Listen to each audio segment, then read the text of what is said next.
सीख जाओगी तुम, अमीरखान बनना सीख जाओगी बेटा। दादी जान मुझे बचाए, मैं इनके साथ नहीं जाना चाहती हूँ। दादी जान बचाए मुझे, छोड़ दो मुझे। अम्मी, अम्मी, मैं नहीं जाना चाहती हूँ, छोड़ो मुझे, छोड़ दो मुझे। बेटी, तुम लोग मेरी बेटी को कहाँ ले जा रहे हो? छोड़ दो इसे। बेटी, छोड़ दो मेरी बेटी को।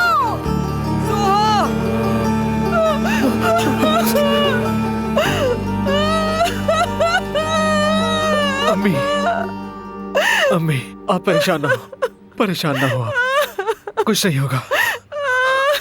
वो लोग मेरी बेटी को ले गए हैं लतीफ। अम्मी बस करें, वो लोग उसे मार देंगे। बस करें अम्मी।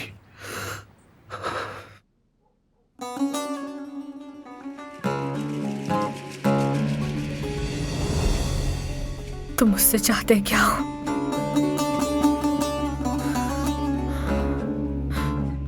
मासूम है वो,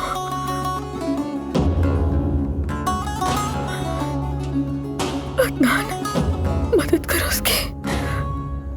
उसकी जान बचा लो प्लीज।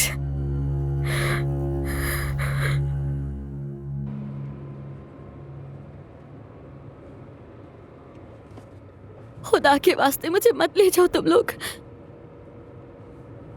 देखो मुझे मेरी अम्मी और भाई से अलग मत करो प्लीज। अदनान भाई भी अभी वापस आए हैं, मुझे उनके साथ थोड़ा वक्त गुजारने दो प्लीज। मुझे मत लेकर जाओ।